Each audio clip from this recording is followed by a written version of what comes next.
dzisiejszym odcinku porozmawiamy o jednej z najgorszych, najbardziej upierdliwych plag w akwarystyce morskiej, o cyjanobakteriach. Sporo się dziś dowiecie. Zapraszam na film.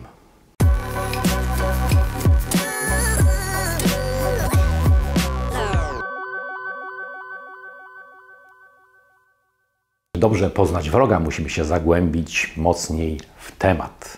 Musimy poznać jego wszystkie słabe punkty, a ma ich niewiele. Cyanobakterię porównałbym do zaprawionego w boju komandosa, weterana po 40 wojnach atomowych. Jest naprawdę odporny, jest dobrze wyszkolony i potrafi Wam dokopać i narobić niezłych spustoszeń. Wypuścić go w samych gaciach na Antarktydzie, a on wróci i się jeszcze zemści. Jak sobie radzić z cyanobakteriami? Zapraszam. Cyanobakterie w akwarium morskim dojrzewającym nie są jakimś większym problemem. Jest to kolejna faza, może być to kolejna faza, albo delikatny skutek uboczny, jak gdyby obrazowo mówiąc, dojrzewania akwarium morskiego. Pojawiły się i prawdopodobnie samoistnie znikną. Niewiele trzeba z tym robić. Tu bardzo dużo zależy od parametrów wody, oczywiście w czasie takiego dojrzewania. Gorzej, kiedy cyanobakterie pojawiają się w już dojrzałym zbiorniku. Cyanobakterie czy sinice opanowały wszystkie możliwe środowiska wodne na Ziemi. Potrafią żyć w ekstremalnych warunkach.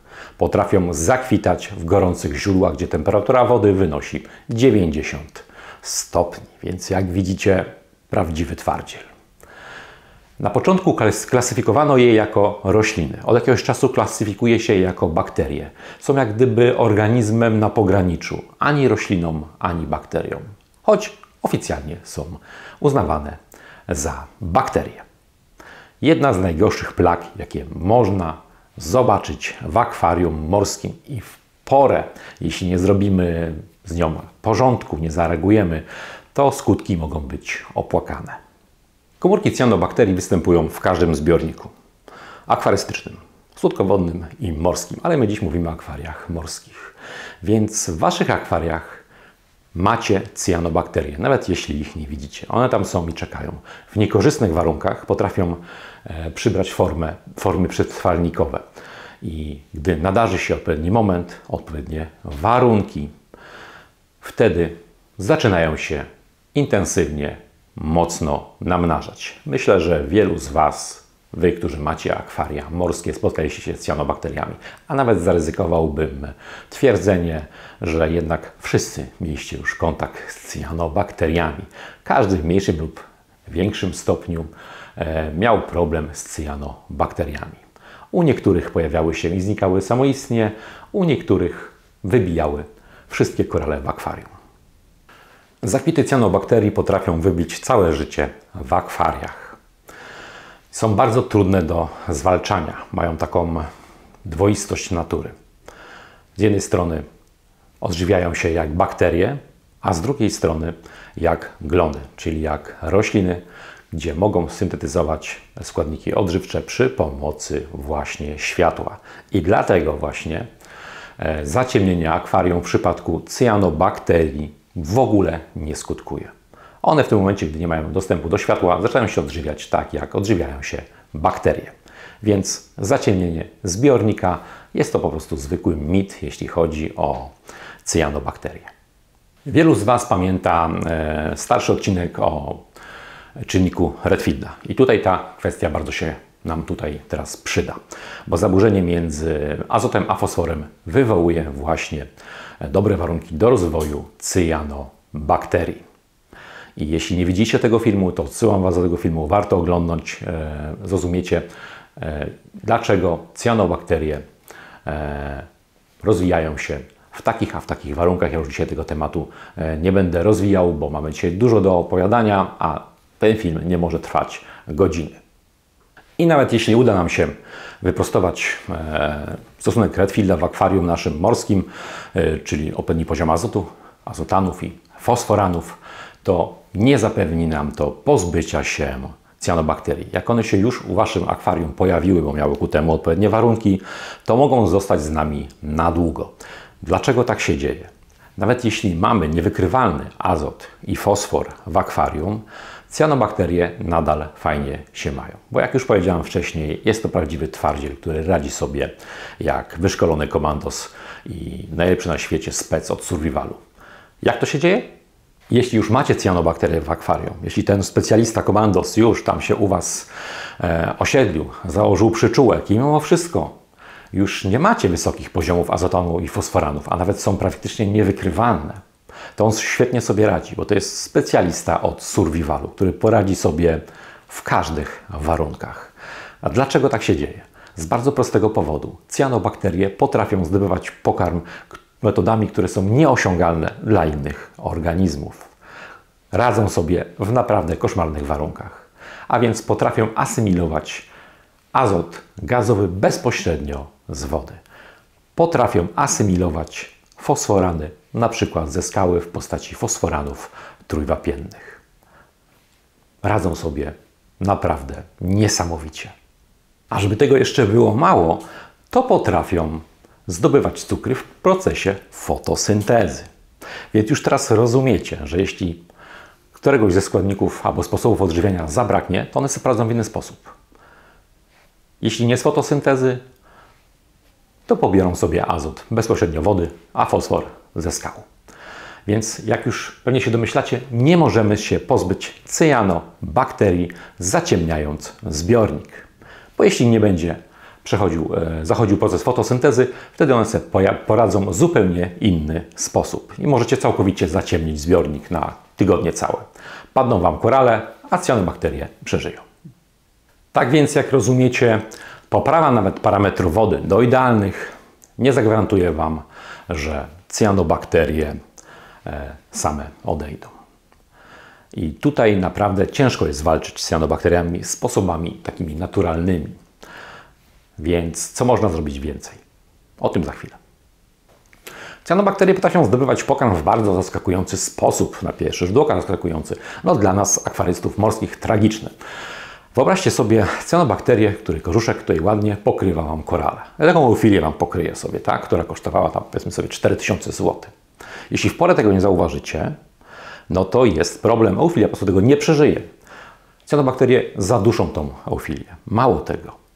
Jak ona zdechnie i zacznie się rozkładać, pobiorą z niej składniki odżywcze. Jest to następne źródło pokarmów dla cyanobakterii. I zrobią tak dokładnie z każdym koralowcem. Co w tym przypadku można zrobić? No można mechanicznie, jak gdyby oczyścić korala delikatnie jakąś miękką szczoteczką, pędzelkiem, tak aby nie uszkodzić polipów, nie uszkodzić korala, jak gdyby pozbyć się mechanicznie z tego obszaru, z tego korala, jeśli one już wchodzą na korale, właśnie cyanobakterie. Jak widzicie, przystosowanie cyanobakterii do życia, do przetrwania jest wręcz niesamowite. I taką najważniejszą sprawą, jeśli chodzi o cyanobakterie, jest profilaktyka. My nie możemy dopuścić do tego, żeby one się pojawiły. Więc tutaj się kłania czynnik Redfielda. Jeszcze raz odsyłam Was do tego filmu, który już jest na moim kanale i powstał jakiś czas temu, o naukowej metodzie zwalczania glonów. Tam to wyjaśniłem. Ale pamiętajcie, że czynnik Redfielda mówi tylko o ryzyku wystąpienia glonów lub cyanobakterii. Idealne warunki nie dają nam gwarancji, że coś takiego się nie wydarzy. Ale nieidealne warunki dają duże szanse, że się pojawi. Lepiej minimalizować ryzyko. To jest jedna kwestia, czyli dbamy o azot i fosfor w akwarium. Fosforany, azotany, jeśli wolicie dokładnie, jak już mam się mówić. Druga sprawa to jest odpowiednia cyrkulacja wody. Słaba cyrkulacja wody sprzyja osiedlaniu się właśnie cyanobakterii. Jeśli macie dobrą, prawidłową cyrkulację wody, to ryzyko wystąpienia cyanobakterii jest też mniejsze. Ale to nie jest tak, że jeśli mamy dobrą cyrkulację wody, to my nie mamy szansy na to, żeby się cyanobakterie pojawiły. Jak już mówiłem, są to organizmy świetnie przystosowane do tego, aby przeżyć, pojawić się i przetrwać w Waszym zbiorniku. I taką następną kwestią, jeśli walczycie z cyanobakteriami i na przykład mechanicznie je usuwacie, jest bardzo ważne to, aby zebrać to, co oderwało się, te glutowate osady, czyli te kolonie cyanobakterii, żeby je zebrać mechanicznie, czy przy podmianie wody wężykiem, czy może za pomocą jakiegoś takiego odmulacza, który zbiera to wszystko w skarpetę, wtedy nie tracimy wody.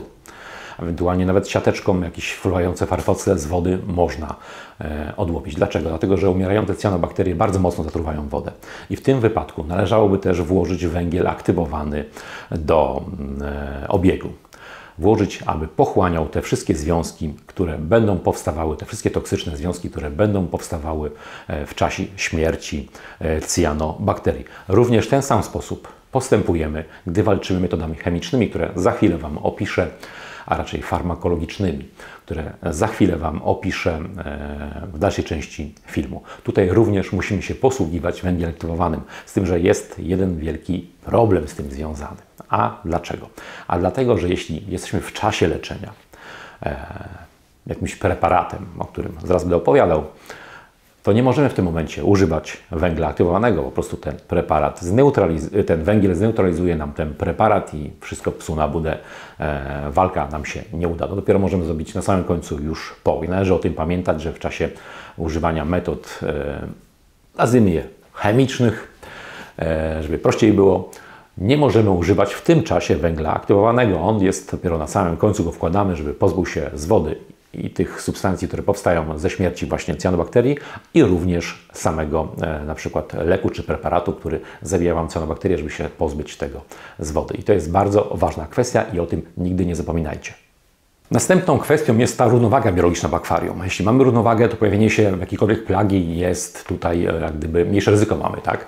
I w tym momencie, jeśli w naszym akwarium wszystkie te pożyteczne bakterie, organizmy mają się świetnie, są silne, mają dobre warunki, to wtedy jak gdyby szanse na pojawienie się cyanobakterii są dużo mniejsze. Po prostu tu chodzi też o pewien rodzaj współzawodnictwa, jeśli chodzi o składniki pokarmowe w akwarium. Z cyanobakteriami mogą współzawodniczyć bakterie, które są dla nas bardzo pożyteczne. Jeśli ta flora bakteryjna w naszym akwarium ma się dobrze, jeśli biologia fajnie funkcjonuje, to jest dużo mniejsza szansa na to, że cyanobakterie pojawią się w naszym akwarium. Ale taką równowagę biologiczną w akwarium morskim bardzo łatwo jest zaburzyć na wiele różnych sposobów. Już nie wspomnę tutaj o parametrach wody, ale na przykład w sposób taki, powiedzmy sobie, mechaniczny, tak? Bo na przykład nieumiejętnie postępujemy, na przykład przy czyszczeniu naszych złóż, na przykład w sampie złóż na przykład z ceramiką, czy ze skałą, z materiałem generalnie porowatym, na którym żyją sobie w sampie na przykład bakterie, jeśli takie oczywiście macie, bo w dużej mierze właśnie sama żywa skała w Waszym akwarium jest takim złożem na podbudowę takiego filtra biologicznego. To na niej żyje masa bakterii odpowiedzialnych za równowagę w Waszym akwarium.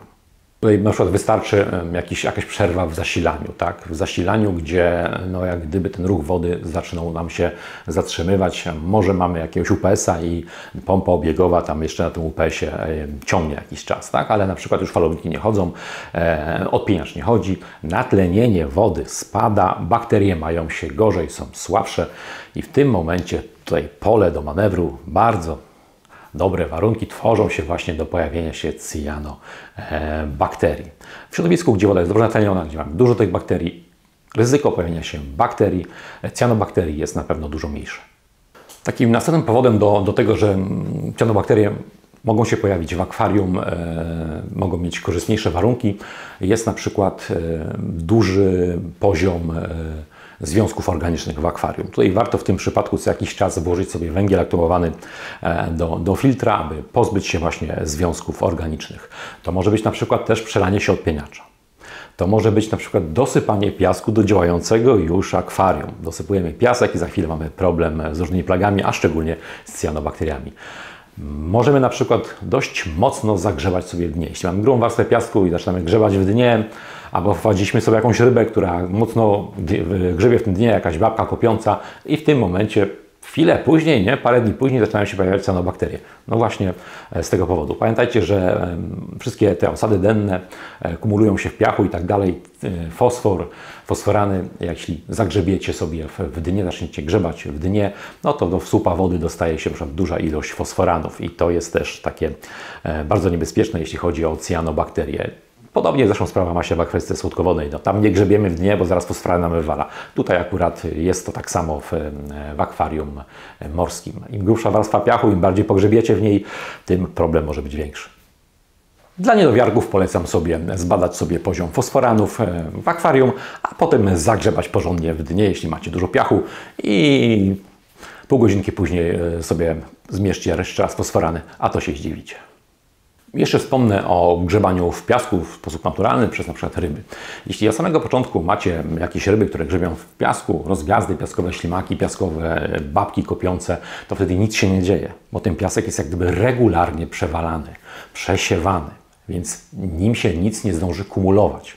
Sytuacja zupełnie inaczej wygląda, gdy nie macie takich zwierząt w działającym od dawna zbiorniku. Nagle postanowicie sobie, że sobie takie zwierzaki kupicie. I one w tym momencie zaczynają grzebać dnie i uwalniać to, co od dawna tam się już gromadziło, a szczególnie fosforany. I wtedy ta właśnie sytuacja jest niebezpieczna.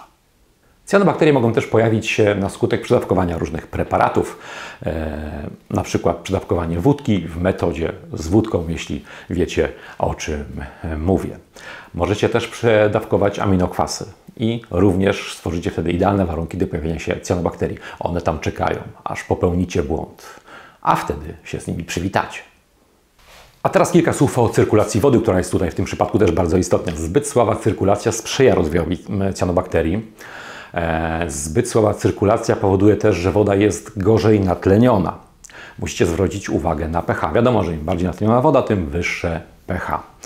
I tutaj słaba cyrkulacja będzie sprzyjała rozwojowi cyanobakterii. Po prostu będą tam w akwarium waszym będą strefy, w którym będzie zalegało na przykład niejedzone pokarmy, odchody ryb itd., itd. Przy mocnej cyrkulacji tych stref będzie mniej po prostu. I tu też jest bardzo ważna kwestia ustawiania tych prądów wody, czyli np. falowników. Tak? Musicie tak ustawić falowniki, żeby nie było w waszym akwarium martwych stref. Żeby woda obmywała jak najwięcej skały. I to jest bardzo ważna kwestia, nie zawsze doceniana przez akwarystów. Jeśli jesteśmy przy ruchu wody, tutaj bardzo ważna jest też pompa obiegowa, czyli obieg wody w akwarium. Już nie mówię o tym ruchu wody w samym zbiorniku, tylko o obiegu w akwarium. Przyjmuje się, że takim ideałem będzie 8 do 10-krotność pojemności akwarium, jeśli taką wydajność ma pompa. Tak? Jeśli macie na przykład 1000 litrów akwarium morskie, no to pompa obiegowa powinna mieć moc między 8 a 10 tysięcy litrów na godzinę, mniej więcej. Wiadomo, że to zależy jeszcze od różnych rzeczy. Następna kwestia to jest na przykład wata filtracyjna, którą macie w sampie na spływie i ona jak gdyby działa jako filtr mechaniczny, czyli zbiera tam sobie te wszystkie nieczystości. Ale tam te nieczystości również ulegają rozkładowi, powstają fosforany na przykład. Więc tu jest też bardzo ważna kwestia, żeby odpowiednio często tą watę jednak zmieniać, nie zostawiać jej, aż będzie cała taka obślizgła, zawalona, szaro-brązowa. Wtedy to może być już za późno. Pamiętajcie, że to jest w tym momencie źródło na przykład fosforanów, które cyanobakterie bardzo lubią. Zauważyłem również, że cyanobakterie potrafią pojawiać się w zbiornikach ze słabszymi odpieniaczami, a szczególnie w zbiornikach, gdzie tych ryb jest troszeczkę więcej niż być powinno. Dobry, silny, wydajny odpieniacz na pewno utrudnia życie cyanobakteriom. I pamiętajcie, że możecie się spodziewać ciosu zupełnie z innej strony. Tam dostaniecie w lampę, tam gdzie się nawet nie spodziewaliście, że dostać w lampę możecie. O co chodzi? Źródło fosforanów, o których mało się wspomina. Pokarmy mrożone. Jak robiłem testy na mrożonej Artemii, firmy nie będę wspominał, oczywiście, rozumiecie dlaczego. To jeśli wrzucicie sobie kostkę mrożonej Artemii do słoika litrowego z wodą RO i zmierzycie poziom fosforanów, gdy to się ta kostka już rozpuści i dobrze zamieszacie, to pokaże Wam się na przykład 3 mg na litr wody. Tak, dobrze słyszeliście, 3 mg na litr wody. I tutaj bardzo ważne jest dobre przepłukanie, kilkukrotne przepłukanie, 5-krotne przepłukanie pokarmów mrożonych przez sitko, wodę i zmieniacie tą wodę, przez sitko zmieniacie wodę, płuczecie i tak dalej 5 razy. Wtedy możecie się pozbyć 90% fosforanów z takiej karmy. Jeśli tego nie zrobicie, no to rozumiecie, że sami stwarzacie sobie warunki do rozwoju pewnych problemów. No to już omówiliśmy sobie teraz jak gdyby zapobieganie, profilaktykę, jeśli chodzi o cyanobakterie. I jeśli my mamy już ten problem w akwarium, że mamy cyanobakterie i nie mówimy tu o akwarium dojrzewającym, tylko o takim już, które jakiś czas mamy, powiedzmy sobie, stabilnym zbiorniku, my je mamy. No, oczywiście musicie najpierw wyprostować pewne sprawy, tak? Musicie najpierw wyprostować parametry wody. To jest jedna sprawa. Druga sprawa to musicie oczywiście zadbać o tą cyrkulację wody w akwarium, o obieg wody w akwarium.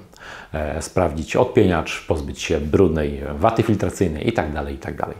No to powiedzmy sobie, że niech to będzie taka profilaktyka, tak? Że te rzeczy mamy już wyprostowane, cyanobakterie jednak nadal już mamy, bo jak one już tam zdobyły przyczółek, no to się tam dzielnie bronią, a mają niesamowite zdolności obronne. Więc co można zrobić?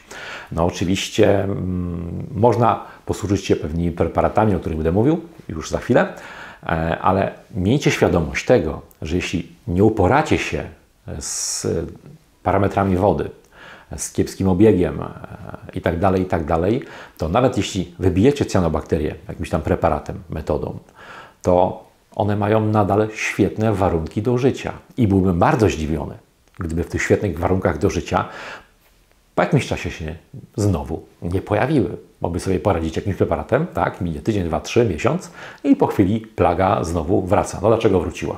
No bo nie zadbaliście o pewne sprawy, o których wcześniej mówiłem. A teraz Wam powiem na podstawie mojego doświadczenia, jak ja w praktyce, po prostu w praktyce pozbywam się cyanobakterii, co moim zdaniem skutkuje, co jest kiepskie, na co nie warto wydawać pieniędzy, a co naprawdę się sprawdza. A teraz pomówimy o rozwiązaniu ostatecznym, o super broni, która jest już dla nas ostatnią deską ratunku, no bo czasami po prostu już inaczej być nie może, nie możemy poczekać, nie możemy walczyć. Cyano wchodzi nam na korale i może nas to drogo kosztować i to dosłownie. Więc istnieją rozwiązania ostateczne i skupimy się teraz na takich rozwiązaniach. Powiem Wam, które działają, a które nie działają, a powiem to Wam na podstawie mojego osobistego doświadczenia. I będą to metody farmakologiczno-chemiczne. Inaczej być nie może, jeśli walczymy z cyanobakteriami, więc pewne rozwiązania tutaj bardzo dobrze się spisują. No, niestety nie wszystkie. I zanim uderzymy bombą atomową w cyanobakterie, musicie wiedzieć to, o czym już wcześniej wspominałem, ale muszę to jeszcze raz podkreślić. Wyciągamy wszystkie absorbery chemiczne z obiegu, czyli węgiel aktywowany, jakieś macie tam purigeny, fosgardy, wszystko co macie, rowe, wszystko to trzeba usunąć z obiegu. Wszystkie pochłaniacze chemiczne usuwamy. To jest bardzo ważne, nie zapomnijcie o tym, jeśli metoda ma zadziałać. I takim pierwszym preparatem jest Mycosidol Colombo. Jest to preparat, który podajemy 1 ml na 15 litrów wody morskiej. Tutaj trzeba uważać na niego, gdyż podnosi pH w akwarium i to może być w pewnych warunkach dość niekorzystne dla np. koralowców. I nie jest biocydem, czyli nie zabija sam w sobie, nie zabija cyanobakterii, on pogarsza ich warunki życiowe. Podaje się 3-4 dawki. Przy podawaniu tego preparatu zauważyłem odwrót cyanobakterii, aczkolwiek nigdy nie udało mi się całkowicie wytępić cyanobakterii za pomocą tego preparatu. Jeszcze ja pamiętam jakiś czas temu Mycosidol był zupełnie innym preparatem. On był sprzedawany w takich ampułkach, jak antybiotyki. W środku był taki biały proszek.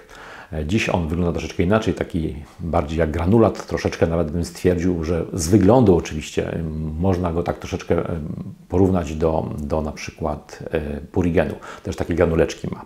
Ale to mówię tylko o wyglądzie oczywiście. Rozpuszcza się to w wodzie. Nie wsypuje się bezpośrednio do akwarium, tylko rozpuszcza się to w wodzie i na przykład później już rozmieszaną ten preparacik podaje się po niejawce oczywiście gdzieś tam przy pompie na przykład obiegowej w sampie. Następuje takie zamglenie mocne wody, to oczywiście po jakimś czasie ustępuje. I 3-4 takie dawki zalecane przez producenta mają nam pomóc w walce z cyanobakteriami.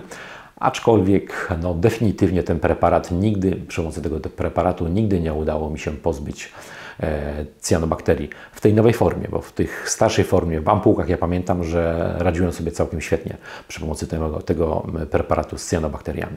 Lecz w tej nowej formie zmieniła się formuła. Nie wiem dlaczego.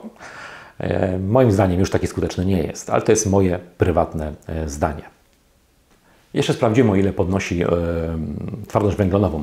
Przy jednej dawce podnosi od 1 do 1,5 stopnia twardości węglanowej. Następny preparat to Cyanocontrol Vioxx. Podajemy tam 1 mg na 100 litrów wody. To jest dawka początkowa, którą stopniowo zwiększamy maksymalnie do 3 gramów, a całość leczenia obejmuje według producenta 14 dni. Postępujemy tu podobnie, czyli preparat mieszamy z wodą RO i dobrze wymieszany, całkowicie rozpuszczony wlewamy sobie do obiegu, na przykład w koło pompy obiegowej w sampie. I ten preparat nie powoduje zmętnienia wody. Jego skuteczność, no cóż, moim zdaniem mi się nie sprawdzał, że tak powiem. To jest moje oczywiście osobiste zdanie, moja prywatna opinia. Może u Was się sprawdza. Mi się generalnie w wielu przypadkach, gdzie go stosowałem, nie sprawdza. On bardziej się sprawdzał w profilaktyce, gdy chcemy jak gdyby zabezpieczyć, gdy podejrzewamy, że coś się może wydarzyć, niż do samego zabijania cyanobakterii. U mnie się nie sprawdził, aczkolwiek to może tylko u mnie się nie sprawdzał, a może u Was było inaczej. W każdym bądź razie ja nie zauważyłem akwariach, w których widoczne były w mocnym stopniu cyanobakterie, aby ten preparat cokolwiek mi tam pomagał. Praktycznie powiedziałbym, że zero pomagał. Ale jak już wspomniałem, jest to moja prywatna opinia. I takim ostatnim preparatem, o którym chciałem wspomnieć, bardzo skutecznym, to na koniec zostawiłem preparat, który autentycznie działa i zawsze mi się w każdym jednym przypadku sprawdzał. Nigdy nie miałem takiej sytuacji, gdzie ten preparat mi się nigdy nie sprawdził. On zawsze zabijał cyanobakterie doszczętnie, że tak powiem. I to jest Chemiclean Boyd. Dość drogi preparat, bo 2 gramy kosztuje jakieś 180 zł, ale 2 gramy wystarczają na 1150 litrów, coś koło tego. I tak jak poprzednie preparaty, rozrabiamy to z wodą RO i wlewamy sobie do akwarium. Odpieniacz zaczyna szaleć. Strasznie szaleje. Więc musimy wyłączyć odpieniacz, bo przeleje nam się, nawet jak ustawimy go na minimum, nam się przeleje, więc na czas leczenia nie używamy właśnie odpieniacza. Nie da się po prostu tak mocno pieni. Chemiclean jest bezpieczny dla wszystkiego innego, co żyje w akwarium. Wiele razy stosowałem i nie zauważyłem jakichś skutków ubocznych, jeśli chodzi o mieszkańców akwarium, ani o równowagę biologiczną w akwarium. Niektórzy zarzucają, że Chemiclean zawiera erytromycynę, czyli dość skuteczny antybiotyk do walki z cyanobakteriami, bardzo często używany w akwarystyce słodkowodnej, bardzo skuteczny. Erytromycyna dokumentnie zabije Wam na amen wszystkie cyanobakterie, a oprócz tego jest jak gdyby antybiotykiem takim selektywnym. Zabije to, co ma zabić, ale nie zaszkodzi w ogóle bakteriom nitryfikacyjnym. To sprawdzone, potwierdzone. I są opinie, że Chemiclean zawiera erytromycynę. Czy tak jest? Nie wiem. Producent twierdzi, że tak nie jest. Ciężko mi na ten temat się wypowiadać, a nawet jeśli by był, to tak naprawdę nie jest to szkodliwe dla biologii w akwarium. Aczkolwiek nigdy nie próbowałem samą erytromycyną zabijać cyanobakterii w akwarium morskim.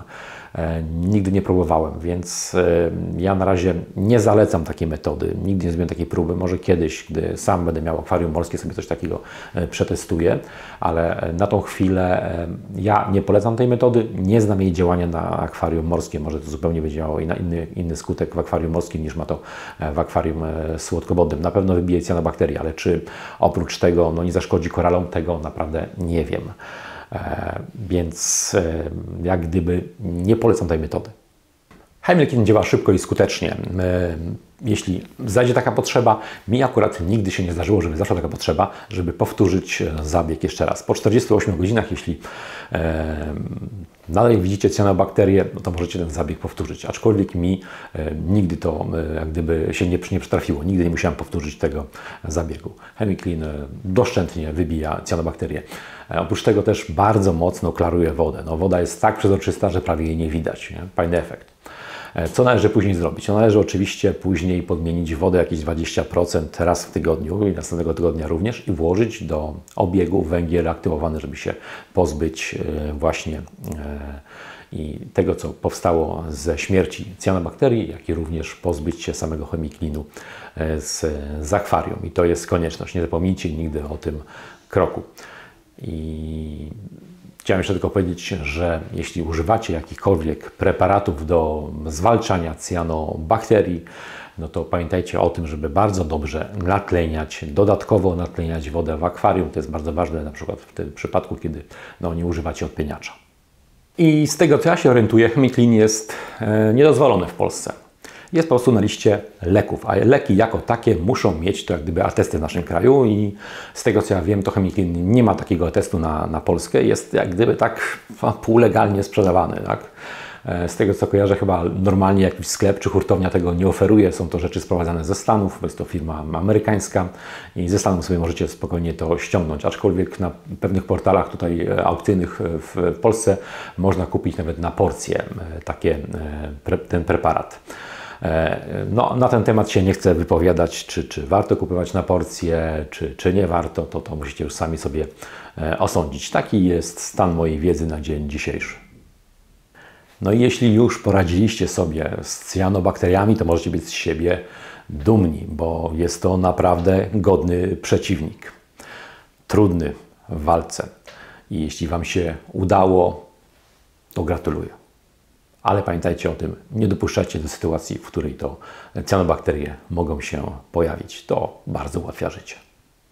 Bardzo dziękuję wszystkim tym, którzy zaprosili mnie na wirtualną kawę. Jeśli chciałbyś mnie porwać na taką kawę, to link znajdziesz w opisie tego filmu. I jak zawsze dziękuję wszystkim wspierającym za to, że jesteście i że pomagacie mi w prowadzeniu tego kanału. Bez Was moja praca byłaby o wiele trudniejsza. Jeśli chciałbyś wspierać ten kanał, jest taka bardzo prosta możliwość. Wystarczy kliknąć wesprzyj tuż obok nazwy kanału lub w link pod opisem tego filmu. I oczywiście wspieranie jest dobrowolne i można się z niego wycofać w każdej chwili, bez podawania jakichkolwiek przyczyn. A wszystkich zapraszam na mojego Facebooka, gdzie jak zawsze dowiecie się troszeczkę więcej i przede wszystkim poznacie temat następnego filmu, zanim ten pojawi się na YouTubie. Zapraszam.